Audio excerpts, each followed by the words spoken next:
It's showtime. What's up, everybody, and welcome back to the Frank Harris Show. We've been on a bit of a sabbatical, but we are back, baby. We are back, here to stay. And look who I got with me. I got my man, my boy, Dominican E. Pause. What's up? What's up, E? What's up? Welcome back. Yeah, E, we back, baby. We back, E. How you been, man? I'm good, man. I'm good. Just taking in these games, watching these games. It's been very interesting. Good, yes. So, E, what a great time to be back. There's so many things going on in the sports world, okay? Let me just run down some of it, okay? We got the women's basketball game is at an all-time high, right? That Final Eight game, they should have done it differently. It should have been the Final Four. Somehow they should have made those games Final Four games. But the Final Eight games, oh my goodness, Caitlin Clark versus Angel Reese, and then you had Juju versus Paige Buckers. Great time for college women's basketball. The NBA, right? We almost hit the playoffs, so that's exciting too. And we got the Final Four happening right now in NCAA basketball. And so it's a great time right now from a sports perspective. On the tennis side, but you know I love tennis as well.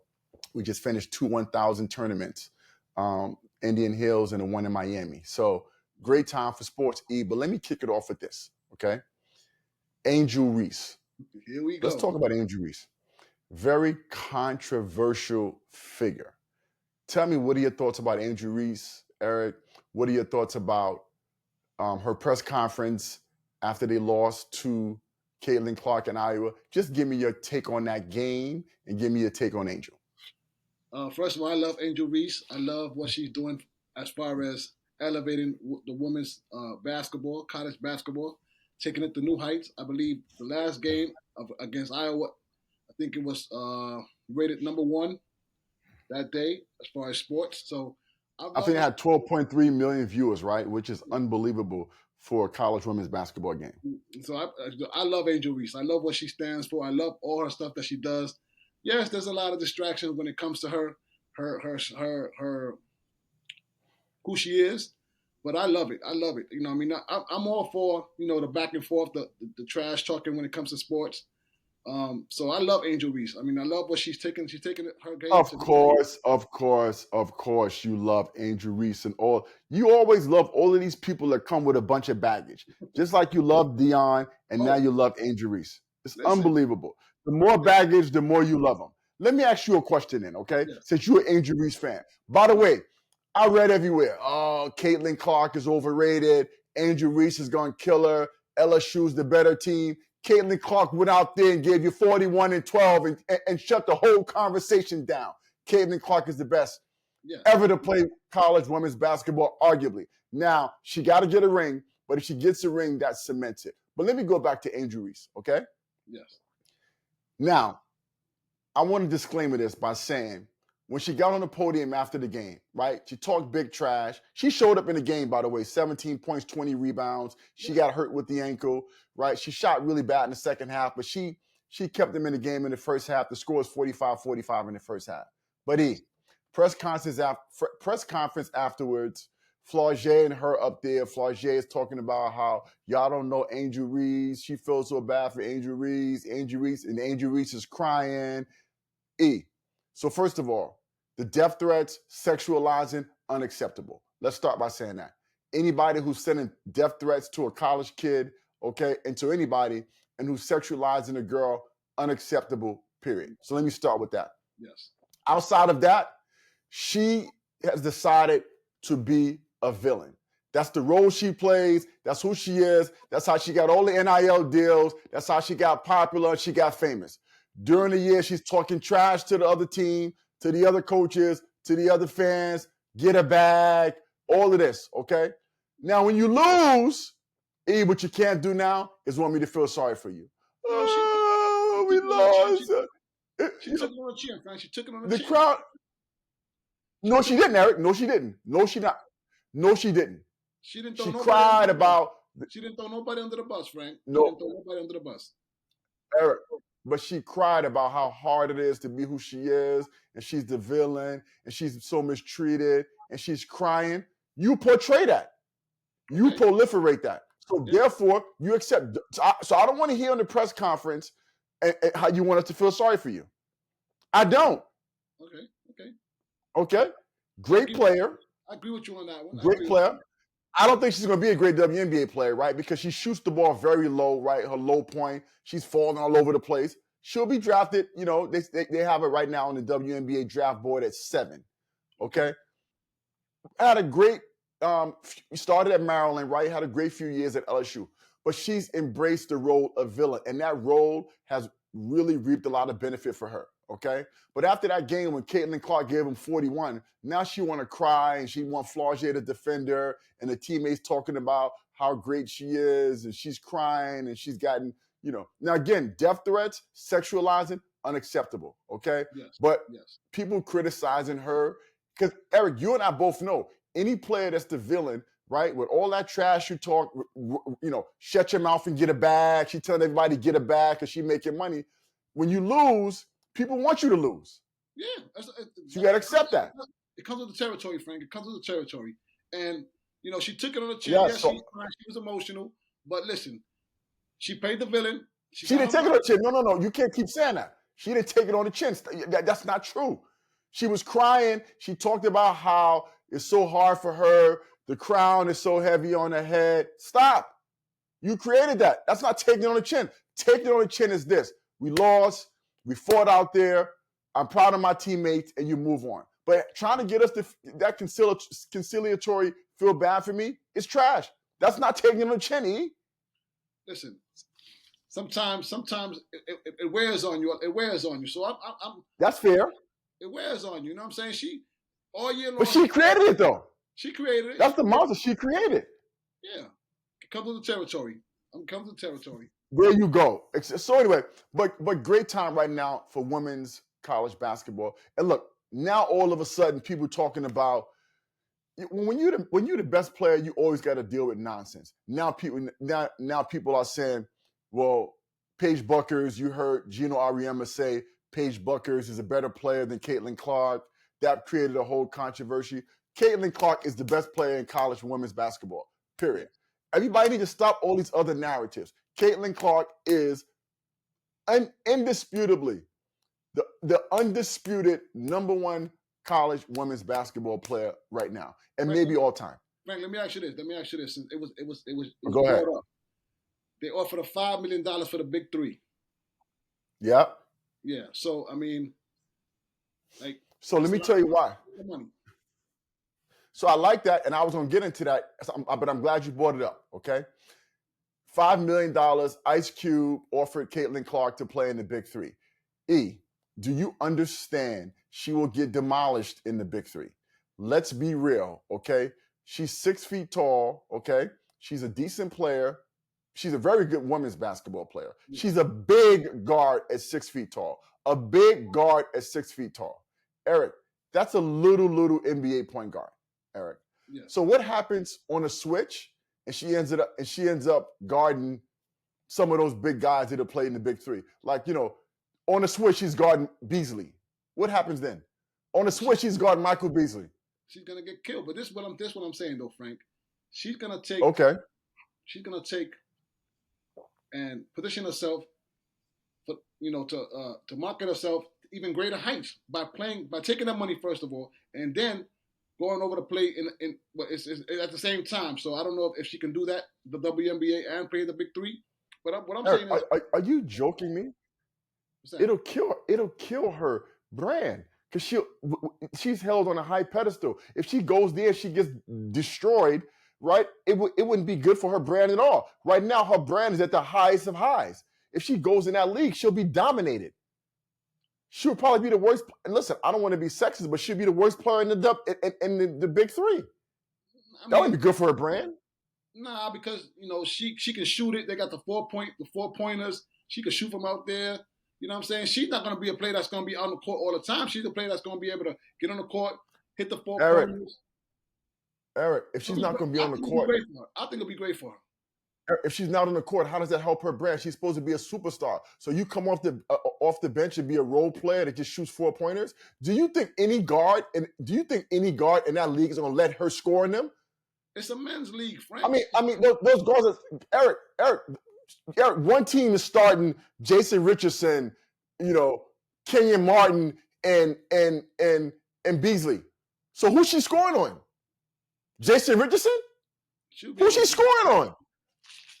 Frank, she'll be able to get. But let's not. Those guys are that they old, Frank. They old. Those guys physically, Eric, she can't beat them off the dribble or score. She can't shoot over them. Physically, Eric, she's shooting over 5'7". Haley Van Lith, who plays for LSU, she's 5'7". What do you, bro? Stop. Like, let's not do that. Now, I love the women's game. All that conversation about women's basketball can compete with men's basketball, it's a silly narrative, right? The number one WNBA team wouldn't come close to a low Division I basketball team. Let's not act like Caitlin Clark is coming into the Big Three against former NBA players, and all she is going to be a traveling circus. Let's not do that for her career-wise. She's a superstar. She's a superstar player. Go to the WNBA. Go make your money. Go get your endorsements. You're a great player, and I'm so proud of you and what you've been able to do to elevate college basketball. She has elevated college basketball to heights we've never seen. Let's not taint that and become a sideshow with the Big Three. That's a sideshow, okay? Let's stay true to what you do. She's a basketball player, right? She's not in the circus. Great player. Go take it to the WNBA and be great. Get your sponsorship deals and keep it moving. But Frank, you don't do that. You don't see like the merge. Even in the All-Star game, they had Curry shoot against the girl from what's her name? I can't pronounce her name. They had that, and she shot just as well as the men. Eric, Sabrina Nesky. Eric, there's no physicality in shooting 3-point shots. There's no physicality in that. You shoot open shot. I understand that. Listen. That's not comparable. If Curry's guarding Unescu, it's the same thing. So Curry Unescu shoot open 3-point shots is not comparable to Curry guarding Unescu. Let me ask you a question. If Unescu and Curry play 1-on-1, what would be the score, Eric? I mean, Curry's my favorite player, so Curry's going to dominate her. I agree. All right, so come on. So Caitlin Clark is not going to be entering into a 3-point competition. She's guarding people. How's she going to guard somebody? What 6'5" guard in that league is she going to guard? Listen, Eric, stop. Come on, bro. Hey, you know better than that. Come on. So anyway, listen. I'm very happy. I'm very happy for the college women's game. I think Caitlin Clark is great. I think she's going to be a really good WNBA player, right? I'm very happy for her. Go Caitlin Clark, okay? Now, by the way, before we even switch gears, let me ask you this question. Who has more upside in the WNBA, Caitlin Clark or Juju Watkins from USC? Ooh, wow, that's a good one. Before we switch gears, Caitlin or Juju? I like Juju. Because Juju reminded me of, now, you know this, Melo. Remember Melo's freshman year at Syracuse? That's what Juju was this year. She was Syracuse Melo, right? And Syracuse Melo just didn't get him all the way to the championship. She got some. She go into her bag. Juju. So who's a better WNBA player? I'm going with Juju. Ooh, yeah, I love Caitlin Clark, right? All-time great college player, but I think Juju could be the best player in the WNBA. I'm stealing his dick. You love those Caucasian people, boy. I tell you. You love those Caucasian people. I just said I prefer Juju. Okay, all right. I'm listening. All right. Come on, bro. I just said whoa. You said, what kind of quarterbacks you like? Oh, you know who I like, Frank. You hate Lamar Jackson. You hate Lamar Jackson's my favorite player. You talk now. Listen, ain't nothing wrong with Caucasian people. Let me say that. But bro, you and I both know, right? If the quarterback ain't white, he ain't right in your mind. So you can't even go there for a minute. If he ain't white, he ain't right. You hate Jalen Hurts. You hate Lamar Jackson. You hate every black quarterback, bro. You got to be able to spin it. You got to be able to spin it. There you go. Here we go. Josh Allen is your idol. But anyway, let's get back to what we're talking about, bro. Yeah, Juju because Juju could be the best player in the WNBA. Yes. But anyway, switching gears. Okay, let's talk about the men's Final Four. It's been pretty good, right? NC State Cinderella story, fantastic. Okay. Yes. Burns, the big fella, DJ. he's Yes. probably the talk of the tournament. Yes. Okay. Alabama in the Final Four. Nate Oates, to me, is the best coach possibly in the history of Alabama basketball. Okay. Nate Oates. And somebody should have tried to sign him up in this coaching cycle. Because Nate Oates is, to me, as good a coach as you get in college. One of the best coaches in college basketball, Okay. right? Oates is great. A lot of upsets. Is Burns, Eric, DJ Burns, the big boy, is he an NBA player? I think so. I think he's an NBA player. The guy can run up and down the court 5 times without being tired. He got to get in better shape, Frank. But I think he can play in the NBA, Frank. I think he can play in the NBA. Here we go again. Just like every time, Eric, the NCAA tournament comes, there's an NCAA darling, and you always fall for the hype. Frank. Right? Last year, Marquise Noel, you said he was going to be a first-round pick. He was the NCAA darling at Kansas State. I told you he wasn't an NBA player, right? And he wasn't going to get picked. You bet me that he was a first-round pick. Crickets? Frank. Where he at now? Frank, he's from the town. I got to go for him. I got to root for him. He's from the town. Okay, here we go.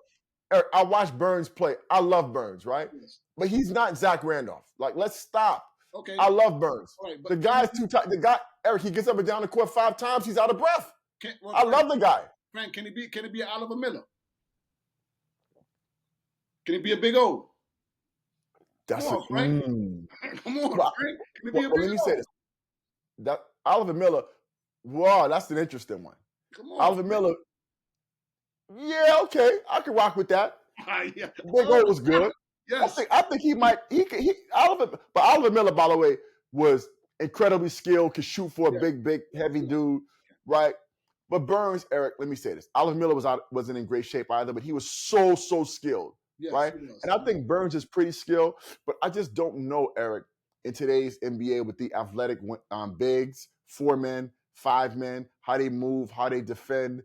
He can't get that game off, right? But Eric, he's so out of shape. You see 4 or 5 times down the court, the guy can't, get below the foul line. That's why they got to pass him the ball at the foul line because he can't move. Yeah, he needs to get in better shape. He needs to get in better shape. That's one thing that that we see. He needs to get in better shape. But I think he got to get in better shape. I think he can play in the NBA. But Oliver Miller's interesting to me. Oliver Miller's interesting as opposed to Zach Randolph. Yeah, I think there's a spot for him in the NBA, Frank. I think there's a spot for him in the NBA. Okay. And everybody's talking about the foolishness about if he doesn't go to the NBA, should he go to the NFL, which is dumb. Let's stop that, okay? There's no 6'9", 6'10" guy in the history of the NFL, right? Let's stop that foolishness. Has there ever been a 6'9" NFL player? No.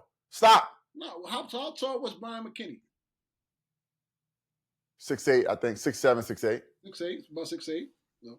6'7", 6'8". I mean, that's look him up. But that's a whole different skill set where you have to learn. Right.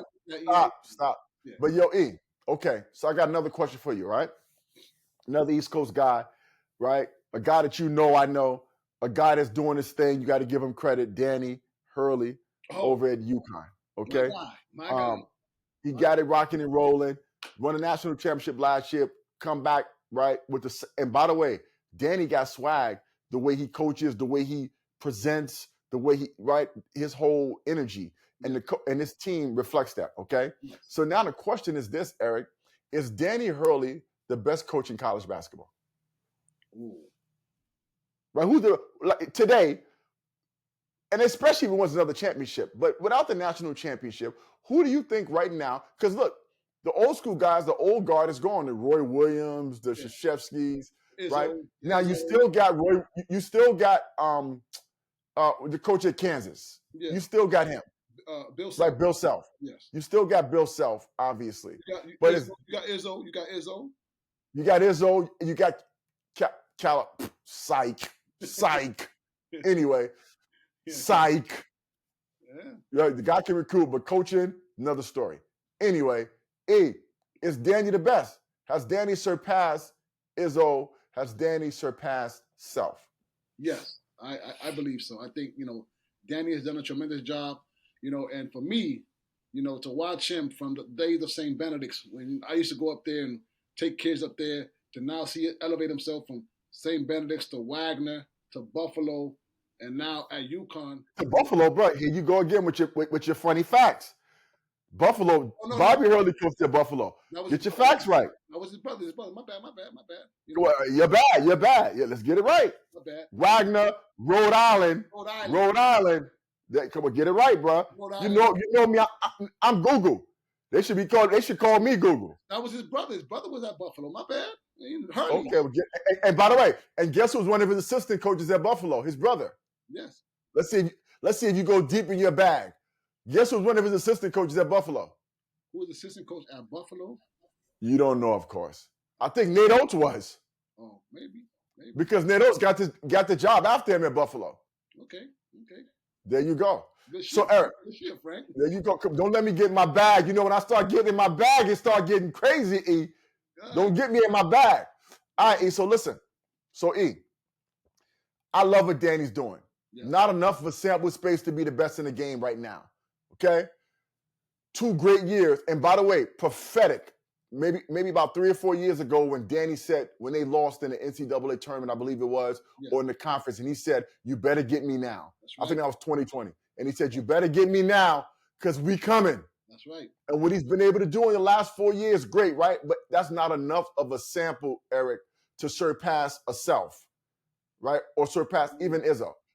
Maybe Izzo's a bit older. Michigan State hasn't had the level of success, right, in the last 10 years that we grew accustomed to. Still good, but not great. But Kansas has. Okay? And so Kansas championship, like they won the national championship 2 years ago, I believe. And they also have gotten there, right? They've gotten there multiple years too, right? They lost to Villanova 1 year, I believe it was. So I can't put them ahead of Self right now. Okay? But if you put him in the top 5 conversation, I could rock with that. But I can't put him ahead of Self. Because he only really had a 3-year run so far. Even if he wins back-to-back, even if he wins this year, you won't put him ahead? That's a 2-year run. Okay. Right? I mean, to be the best in the game, and he's great, by the way, but be the best, you got to give me more than a 3-year run. Okay. You got to put a lot more years of success. So I know you got a warm heart in a warm spot in your heart for Hurley. Yeah. But Danny Hurley, and sad, his brother's probably gonna get fired at Arizona State. But I can't give him the nod as the best. Okay, E. Now, with that being said, Eric, let's talk about Calipari. Oh man, wow. Let's talk about John Calipari. E, talk to me about Calipari. Is Calipari's time up in Kentucky? He's not going to get fired, I understand. But do you feel like they need a new leader of that program? Or do you also think Calipari needs a change of scenery? I don't think he needs a change of scenery. I think he needs a change of his way of recruiting. I think he needs to change that. I don't think he needs to change scenery. He needs to change his way of recruiting. No longer are the one and dones going to get you to the Final Four. You're gonna have to keep guys that are gonna be stable guys that are gonna be in the program 2 or 3 years, right? And then take the program to Final Fours. You can't win with guys that are just gonna be one and done. You can't win in college basketball today. You got guys that are sticking around, 6 years, 5 years. So can I stop you for a second? Yeah. Stop. I hate when you guys do this. Calipari is not doing one and dones only. Look on his roster now. His best player is a guy that's been there for 4 years and he's a transfer. People act like Calipari's only playing with freshmen. He doesn't. Frank, his roster. Time out. Hold on, Eric. Do that all Eric. The time. I'm gonna let you speak. Go ahead. I'm gonna let you finish. Go ahead. But you're not stating facts. He is getting players out the portal. Frank, he takes players out of the portal. He is. But look. Yes. The kid Shepard, Dillingham, those are all young guys. Young guys, Frank. You can't win with those guys. Those guys need to come back next year, right? Continue to develop, and then the program will be take it to new heights. You know what I'm saying? Those guys are just there for a year, right? So you got to keep those guys around. Eric, when they were good a couple of years ago, the African kid that was National Player of the Year that transferred from West Virginia, and then he came back with the big NIL deal. He was a senior. Last year, their best player, Antonio Reese, went to Illinois State first. He was a senior. The big kid was a transfer from West Virginia. He was around the senior. Frank, you got to get the right? right transfer. You just can't just put him. Okay. The You right, said something different now. You get the said right. something different You now. got to get the right transfer. You just can't plug You in. said something different now. Okay, I'm just But saying. he's taken transfers. He took the kid from Davidson a couple of years ago. He took the little point guard that said Washington right now that went to Georgia. He took Obi Toppin's brother. He's a bum. He took Obi. Eric, stop this narrative that Calipari's playing with only freshmen. That ain't true. In today's basketball, to fill a roster, you're gonna have to go to the transfer portal. Frank, come on. He did that already. That's what Eric, but hold on. I'm tell you. Eric, Eric, you started this conversation by saying that Calipari needs to change the way he his approach and get players out of the transfer portal. He does that. And That's not true what you're saying. Kids need to stay longer. Kids need to stay longer. When he won the national championship, Anthony Davis stayed. No, not Anthony Davis. The guy you like, Gilchrist.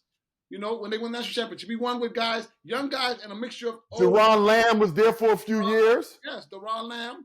You know what I'm saying? So he had a mixture. You can't win with that formula he has. You cannot win. That's what I'm saying. What's the formula? What's his formula? Recruiting one and done guys. Recruiting one and done. Eric, he's also taking players out of the portal. Frank, we know that, but those guys. Well, you don't know that because you're not acknowledging that. I'm acknowledging. I just told you he took Obi Toppin's brother. He's a bum. But you started by saying, Eric, Calipari's issue is that he has to take transfers in and not just have one and dones. He does take transfers in. He does do that, Eric. Yes, you gotta have a mixture. And listen, and by the way, Eric, let me just say this, okay? Now, this is what I agree with you on. He needs his players to stay longer. I would argue that, but you can't keep the kids longer. So therefore, you got to then not recruit top 10 players, recruit top 30 players. Because no matter what program that you're in, Eric, for the most part, when you recruit a top 5, top 10 kid, they leaving. Yeah. So therefore, E. Okay, I'm gonna let you speak. Go ahead. Therefore, E, the issue is this. One and done kids that are really, really good, Eric, they bouncing regardless. Okay. Right? And so that's the problem. Like even today, Justin Edwards, the kid from Philly that plays for them, the left-handed player, yes, who didn't have a great year, right? He's down with Rich Paul and those guys. He didn't have a great year this year. He put his name in the draft. He should come back. He should come back. I agree with you. Wagner should come back. But Eric, those guys are second round. Those guys are second round picks. Well, maybe, or late first round picks, but they're not. But they're not guys like Anthony Davis that when they leave, you say, yeah, that guy should leave. Yes, you're right. I agree with you now. Okay. I think Calipari. It's time for Calipari to go, and let me tell you why. At some point, Eric, unless you coach K, okay. First of all, Calipari is an overrated coach. He's an amazing recruit. He's charismatic. He's built great relationships with the power brokers, right? The Worldwide Wests of the world, the Drakes of the world, all that's great. But if you look at it listen, it's two perspectives. Is he great for the kids that he recruits? Yes, because he brings them into a platform at Kentucky that's fantastic. They play at a high level, and his players then go on, right, to be good NBA players. That's great for the players that come to Kentucky. He's not great for your program because at the end of the day, if you're an alumni or you are a devoted Kentucky fan, they don't win. They don't win SEC titles. They don't win NCAA tournament games often. They lose early in the first round. He only got one national championship for all of the incredible talent that he's recruited to come to Kentucky. At the end of the day, Eric, great for the players. All of these kids come there, they play, they ready, they go to the NBA and have success. We can go on and on. Booker, Maxey, Davis, so many NBA players. Emmanuel Quickly, John Wall. We can go on and on and on, right? But that doesn't make him great for Kentucky as a fan or for the Commonwealth. Because at the end of the day, having all these guys in the pros is cool, but for the Kentucky fan, we want to win. Yeah. I'm not a Kentucky fan, but for the people that are Kentucky fans. Yeah. So at some point, Eric, he had a great run. But Kentucky needs to bring somebody in there that's more devoted to, because Kentucky is a rabid basketball fan base. Is that fair? Yes. They should bring somebody in there that's a little bit more focused on building a program and building a team and not getting guys to he's the first guy to tell you he pushes guys out all the time. Of course. Go to the pros and go get your money. It's only right, though. It's only right. That's why the players love him. The players love him. Yes, but is he good for the program? That's a tricky question, Frank. I think, like I said before, I think he needs to change his way of his approach on, the one and done guys and get guys, like you said, not the top tier guys. Maybe get a guy, like you said, the top 30. He'll be around in college for 2-3 years, and then they can win. I agree with you on that. Don't get the top tier guys. Get the guys maybe 50, rank 50. Get those guys. They'll stay 2-3 years with the NIL money. They'll stay 2-3 years, especially Kentucky. They're getting a shitload of money, so they'll stay there 2-3 years, and then you can build and win national championships that way. So I agree with you on that. Yeah, I mean, that's it. And Eric, and let's save this for a different conversation, but I hated NIL deals. I told you we shouldn't have them. The transfer portal, I've been a big opponent of all of that, right? And it's destroyed college basketball. We don't even know anymore, Eric, what's a good program. Because at the end of the day, it's year to year. Yes. It's year to year, Eric. Yes. I mean, look, it's year to year. You can have a good team this year, okay, and be at the bottom of your conference that year. Oh, yeah, and you can have a horrible team last year and be at the top of your conference this year. Yeah. It's crazy, Eric. But listen, switching gears for a second to talk about recruiting the way you're talking, right? That's how Danny Hurley recruited, right? The kid Castle, he was a top player. But outside of Castle, the big kid Klingon, from that area, from the New England area, from Connecticut, he was kind of like a top 50 kid. Yeah. Okay. Tristan Newton is a transfer, good player. A lot of their kids are transfers, but and he didn't get a lot of McDonald's All-Americans to come play at UConn. Yeah. So they're built with good level recruits, right? Really good transfers, okay, and really good coaching. Yeah. Good coaching pedigree. Anyway, but I think it's time for Calipari to move on, bro. Take his traveling show on the road. At some point, it's time to move on. I don't think it's time to move on. I think he just needs to tweak certain things. He'll be back on top sooner than later. He needs to tweak some things. Back on top when they've been on top. They were on top for a few years, but they were on top with Kelly. Oh, you said back on top like he's been killing it from a coaching perspective. Pause. Oh, we don't say pause anymore. We say no Diddy. Back on top, no Diddy. Yeah, I know, man. Y'all be killing me with all that foolishness, bro. But but also a lot of talking about another topic too. There's also been an interesting amount of coaches moving around. Yeah. Obviously, Dusty May. It's funny, okay? These guys become NCAA darlings, right? Dusty May was at Florida Atlantic first. He did his thing. Then he signed like a new 10-year, $10 million deal, right? Or something like that to stay at FAU. It's a program I want to stay with for the rest of my life. And the next year, he's gone. Yeah. The next year, right, he's at Michigan right now, okay? Yeah. And it's funny, it used to be when programs at the highest level, when they recruited coaches, they got guys that were good in their region, guys that had success in their region, guys that, man, these guys, and I guess you can say May, he was with Bobby Knight at Indiana, right? He was a manager at Indiana with Bobby Knight. So I guess he understands the Big Ten in the Midwest. But the guy was coaching at FAU, bro, right? So we'll see. Dusty May at Michigan, your boy Juwan Howard was out, which I told you was going to happen, and I felt like he should be out. Right? Frank, we don't got to bump it. I gave you flowers for that one. Okay. Well, listen, if you gave me my flowers for every time I was right, I'd have a whole house full of flowers. Nah. I would have a whole house full of flowers, and your house would be empty. I'll give you flowers for that. Yeah, but it's a lot of change. It's a lot of change happening in college basketball. Interestingly enough, USC job opened up crazy. The USC coach went to coach at SMU. Big money SMU. SMU is about to be one of the top programs in football and basketball in the country. With all that big money, and they can now cheat legally. Oh, my goodness.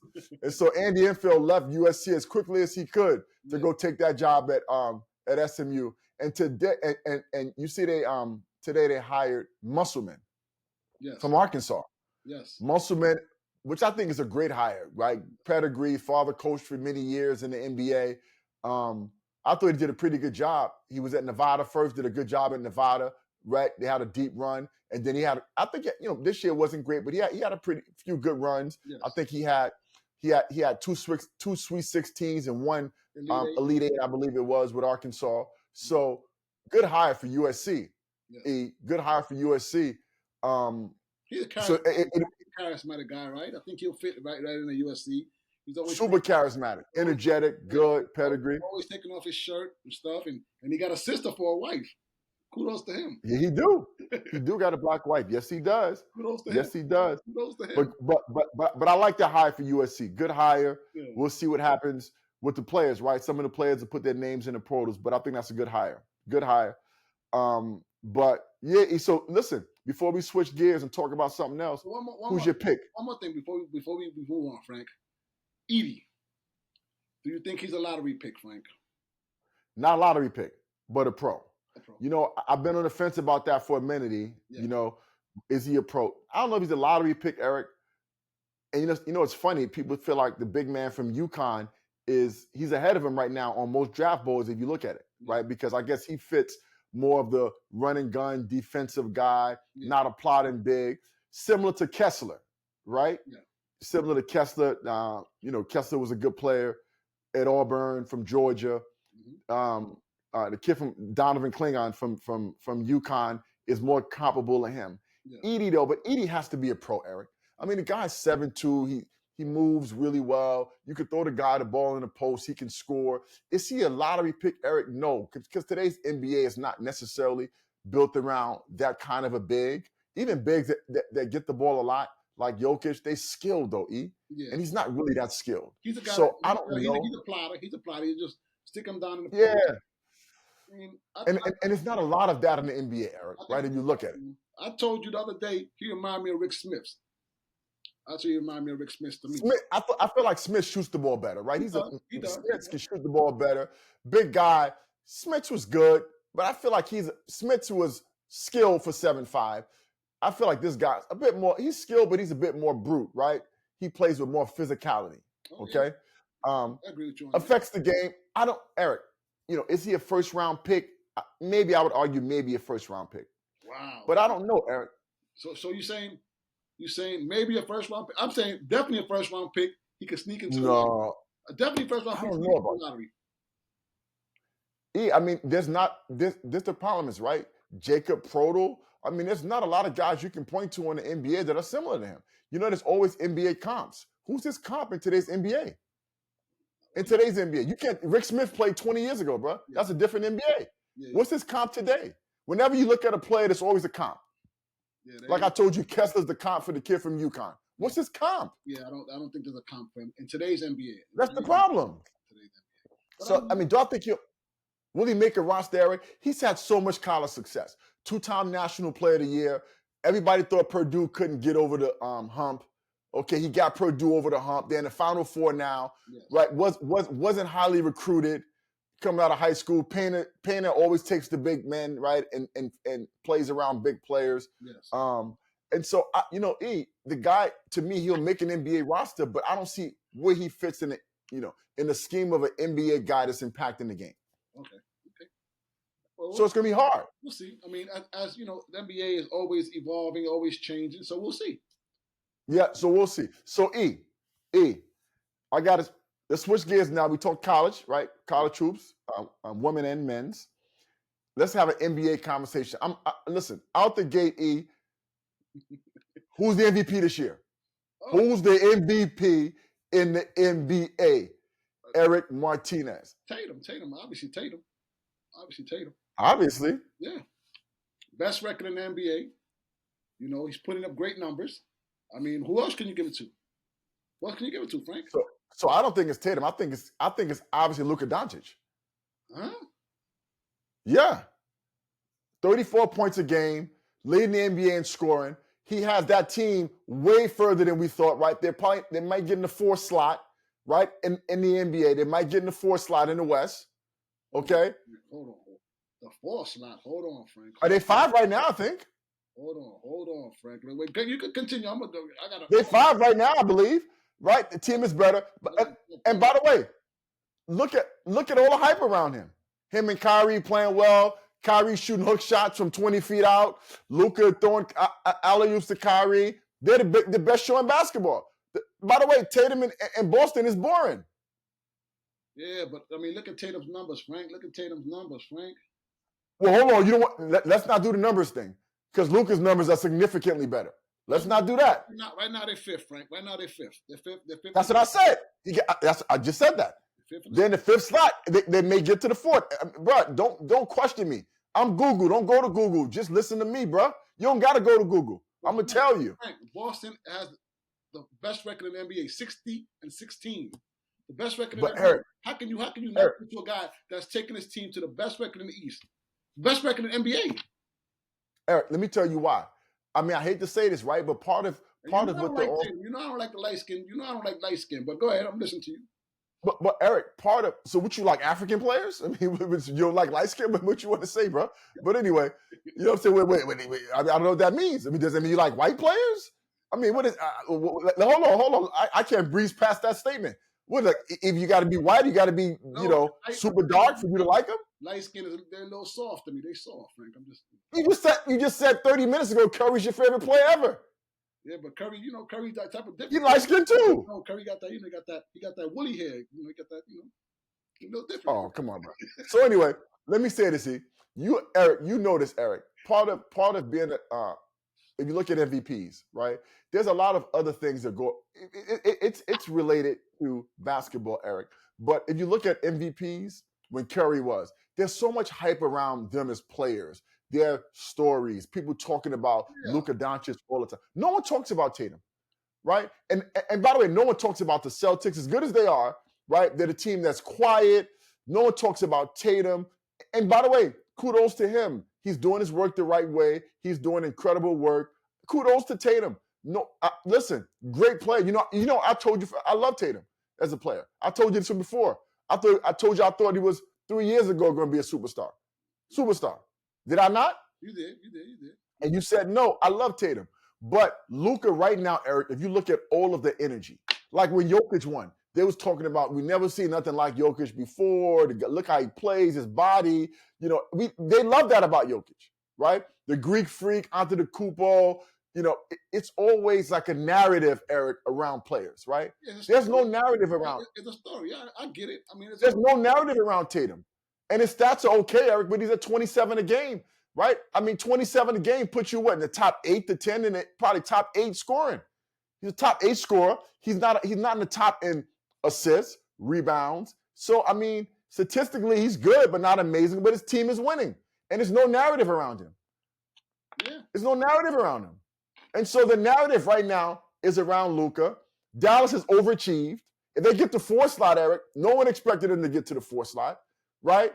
And him and Kyrie are playing incredible basketball, and Luka's the guy. They show the guy shooting the ball off the scoreboard and going in the basket. They show him shooting from half court during the pregame.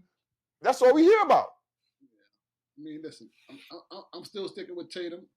Just the fact that his team is 60-16, best record in the NBA, and the guy brings it night in, night out. He does. I don't disagree with that. His numbers is they're not great. But it's up there, Frank, as far as compared to elite players.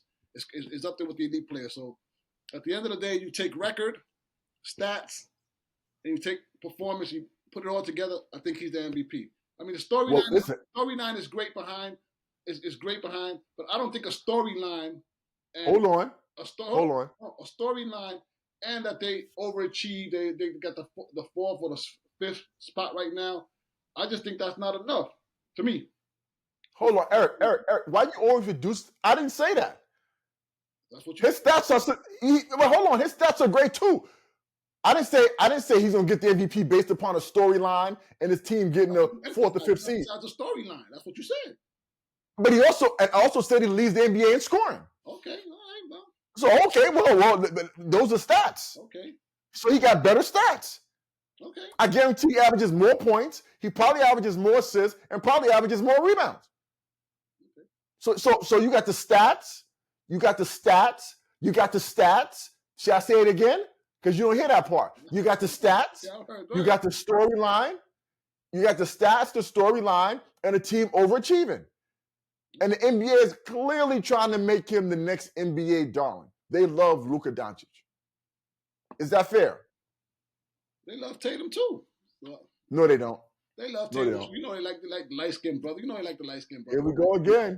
You Here we know go again. skin brother Frank. You know that, Frank. So that means Curry's overrated then, right?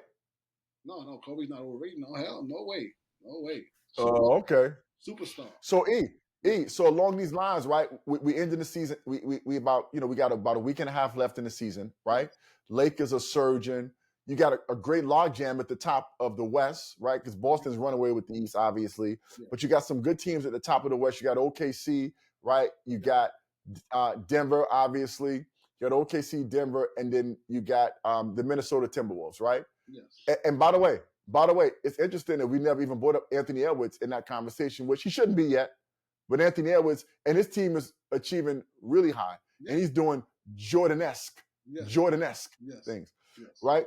But Eric, of those two teams, OKC, Minnesota, do either one of those teams you feel like have a chance to beat Denver or Eric or the Lakers even, right, in the West? Clippers? No, I don't think so. I think forget about the Clippers. They suck now. Yeah, I think Minnesota has the best chance because they got some veteran guys there, but I don't think OKC has enough to beat those teams, the Lakers, the Denvers of the world. I don't think they have enough, I don't think they have the experience, to go forward deep in the playoff. I think those guys are young.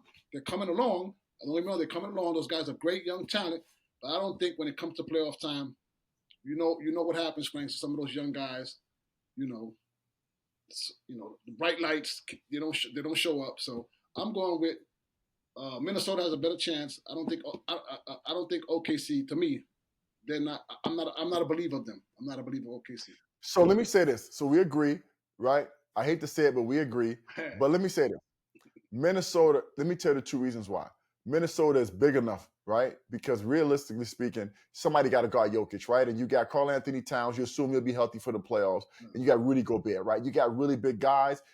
And nobody can guard Jokic, but you need somebody to stand in front of Jokic. We saw as great as a defensive player as Anthony Davis was, he's just too small, okay? And so I think OKC, they are a big man and some experience away from being a championship caliber team, right? Because Chet is just too small. Because they start Chet and Jalen Williams. That's their 4 and 5, right? Jalen Williams is a 6'8" guy, skilled. That's your 4, and Chet is your 5. You ain't winning, right? You ain't guarding Jokic with those two guys. No, you can't. And I like Chet. I like Chet, right? But they need a big, right? They need a big man. And look, you got to get your feelings hurt. You got to get in the playoffs a couple of times. Yeah. You got to lose. You got to get deep runs and lose before you're ready to take that step, right? Denver did it, right? Before they won their championships, they had deep runs in the playoffs, deep runs. They finally broke through. So absolutely, Eric, of those two, the Minnesota Timberwolves have a chance to win. Yes. To me, the Clippers are out, right? The only other team in the West, as crazy as this sounds, right? And we go back to the team that I thought would be better, but it's coming around now is the Lakers. I don't feel like the Clippers have a chance personally to beat Denver. I feel like the Lakers, and by the way, I'm not saying that they can, but I feel like the Lakers are the only team realistically that could challenge Denver in the West. Frank. Am I right? Frank, you're on point today, Frank. I gotta give you that. You're on point, Frank. I gotta give you that. Listen, this is what I'm gonna say. Any team that's led by LeBron James is very dangerous, very dangerous. And then you have Anthony Davis, who can give you numbers night in, night out on a consistent basis. You have a chance to win. I think the Lakers are a very dangerous team, and very dangerous team. And I think that a team like Denver or the top tier teams are maybe afraid to play the Lakers because of experience. Anthony Davis, the Anthony Davis factor. They got great young guys that are still finding their roles. But they got LeBron James is still playing at a high level, right? So yes, he is. I think as much as I can't stand the Lakers, but they are a very scary team. They are a very scary team. I feel like, and they're playing amazing right now. Yes. Right. And you and I both know, like, look at NC State and the NCAA tournament. There's something to be said about a team that's playing well and gelling at the right time. Right. The Lakers are playing, and you see the Clippers are going in the opposite direction. Right. The Clippers are going this way and the Lakers are going this way. Yeah. All right. Another dangerous team in the West, they can't win. I like OKC too. Right? I mean, not OKC, excuse me. The Pelicans. Pelicans, New Orleans, if Zion plays, not championship good, Eric, but they might be able to win when win a series. But I'm telling you, Lakers, Denver. We'll talk more about that. We'll get deeper into that when we do a segment right before the playoffs. Right? Okay. The Celtics run away in the West. In the East, and then you got to really look at Lakers, Denver in the West. Oh man, I tell you, let me tell you something, bro. We're gonna close here, but woo, it's good to be back, baby. Woo, It's good to feel be good, back. Oh man, it's good to be back. We're about to get back into it, It's all love, it's all good. Yo, now you know, customarily, after we finish the segment, you like to shout out your Dominican brothers and sisters, Yes. So let me give you the floor so you can shout out your people. I have two. Uh-oh. I have two. So one, Major League Baseball just started up. And you know, I'm from New York. You from New York. I'm not a Yankee fan, but you are. So I'm going with Juan Soto. Woo! That's the best one you ever gave, boy. Juan Soto. Talk him up. Can we re-sign him, please? Where do we sign him at, Wow, what? Ooh, that's a bad boy, Yeah, what? Woo, he might be the best Dominican player ever. I don't know about that. You know, the guy. Manny might be in trouble, Manny and Big Papi might be in trouble, But listen. This is what I'm saying about Juan Soto. Woo, Soto's a bad boy. So much enthusiasm to the game of baseball, right? He does the Soto shuffle. I mean, he brings so much joy to the game, and it's good to see that in baseball because baseball for many years has been a boring sport, but he brings so much excitement to the game, And the Yankees, Dominican guy, he brings so much to the Yankees. His fan base, Washington Heights being a huge community of a bunch of Dominicans here. So I'm glad the Yankees, picked him up. Hopefully they'll sign him again. So that's one. And I'm let me just say one thing on that one. Let me tell you, I think he could be better than Big Papi and Manny. Let me just tell you why. Okay, Pedro is great too, but let me tell you why. Because he plays offense and defense. Yes. Big Papi and Manny ain't play no D. Okay, I'll give you that. Big Papi's a DH, and Manny's one of the best hitters ever. But Soto is good on both. He plays amazing defense as well as being an amazing guy to play. So let me just say that. But let me let you give your second shout out. My second shout out, I mean, just because we're winding down with college basketball, I got to give a shout out to my young boy, Kobe Brea. I mean, the guy's a phenomenal shooter, number one shooter. Great shooter. Basketball, and coming off major surgery a year ago. Having putting steel rods in his patellas. So getting both legs operated. Coming from that, see him overcome that, and to now see him possibly taking that next leap. Possibly NBA. We'll see. But I got to give a shout out to Kobe Brea. Kobe, you're one of my guys. Yes.